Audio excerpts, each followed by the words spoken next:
주님께서 여러분과 함께 또한 셋째와 함께 마테오가 전한 거룩한 복음입니다.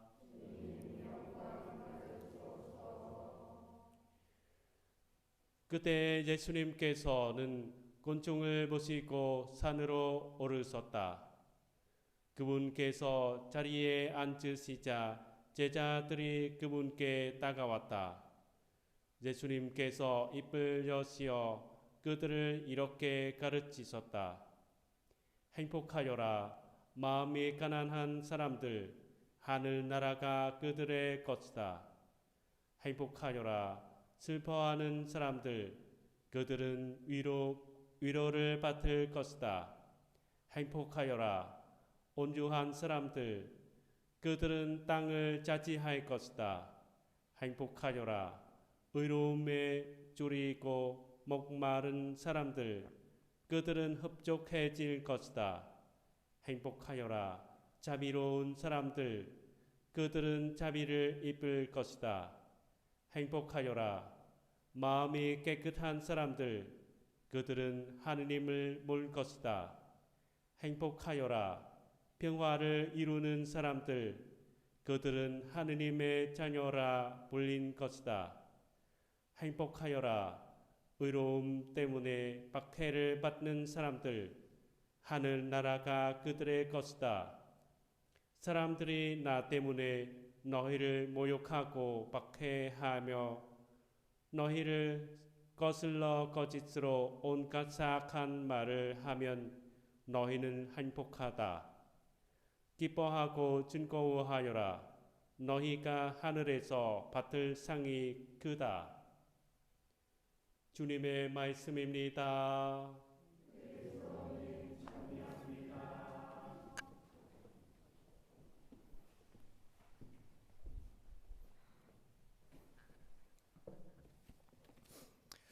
참 예수님, 11월 달은 세상을 떠난 이들의 영혼을 위해서 특별히 기도하는 달이며, 그래서 위령성월이라고 합니다. 위령성월이란 특별한 신심을 북돋기 위해서 정해놓은 한 달 동안의 특별 신심 기간을 의미합니다. 오늘은 위령성월 안에서 또한 위령의 날입니다.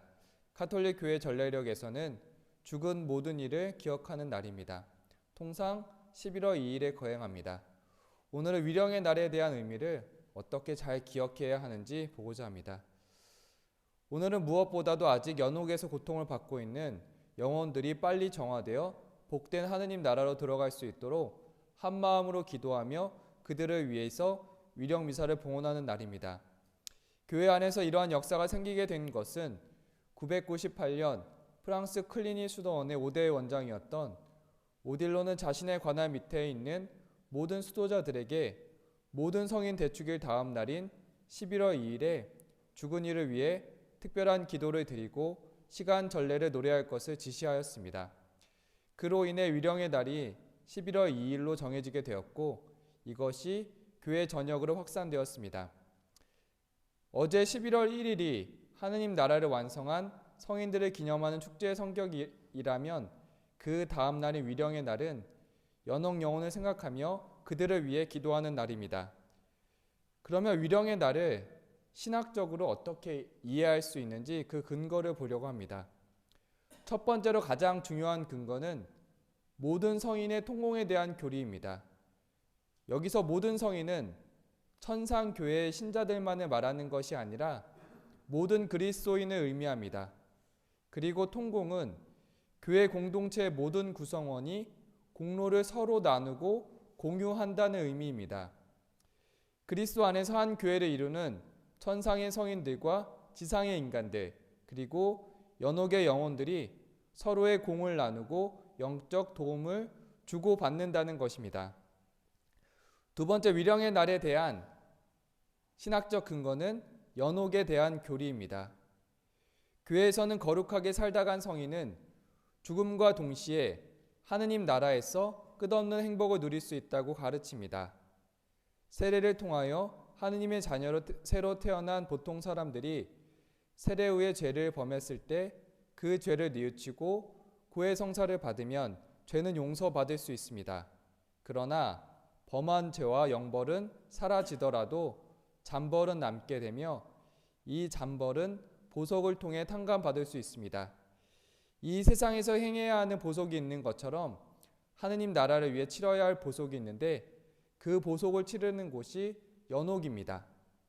또한 인간은 자신도 의식하지 못한 채 죄를 짓기도 하고 지은 죄를 뉘우치거나 사죄받지 못한 채 죽기도 합니다. 이때 그의 영혼은 하느님 나라에 바로 들어갈 수 없으며 죄를 씻는 정화의 장소가 요청되는데 그것이 또한 연옥입니다. 연옥 영혼들은 속죄를 위한 기다림의 시간을 보내고 있으며 이러한 연옥 영혼을 위한 기도와 자선 행위와 미사 봉헌을 통해 도움을 줄 수 있다고 교회는 가르칩니다. 돌아가신 분들의 영혼을 위한 우리 기도의 중요성을 기억하게 됩니다. 오늘 위령의 날의 의미를 정리하면서 위령 성무일도 아침기도 성경소구 테살로니카일서의 말씀을 봅니다.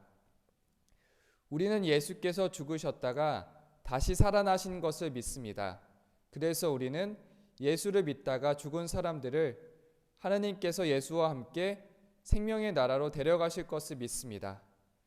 예수님을 믿다가 죽으면 예수님과 함께 생명의 나라에 있을 것입니다. 이러한 믿음으로 우리는 죽은 이들의 영혼을 위해 기도합니다. 우리가 자주 바치는 두 가지 기도를 봅니다. 식사 후 기도에서는 세상을 떠난 모든 이가 하느님의 자비로 평화의 안식을 얻게 하소서라고 기도합니다. 묵주 기도 때 바치는 구원을 비는 기도에서는 예수님, 저희 죄를 용서하시며 저희를 지옥불에서 구하시고 연옥 영혼을 돌보시며 가장 버림받은 영혼을 돌보소서. 우리는 우리의 기도로 모든 영혼이 평화의 안식을 얻을 것이며 연옥 영혼이 돌봄과 가장 버림받은 영혼이 돌보아질 것을 믿습니다. 이 기도문들의 의미를 기억하면서 마음을 다해 정성껏 기도하고자 합니다. 오늘 우리는 위령의 날을 보내고 있습니다. 최근에 안타깝게 희생된 이태원 사고 희생자들을 특별히 기억하게 되고 또한 우리 가족 중에 돌아가신 영혼들을 함께 기억합니다. 오늘 우리는 죽은 모든 영혼, 특히 연옥 영혼들이 하루빨리 하느님 나라에 들어가도록 마음을 다해 기도하는 하루가 되었으면 합니다.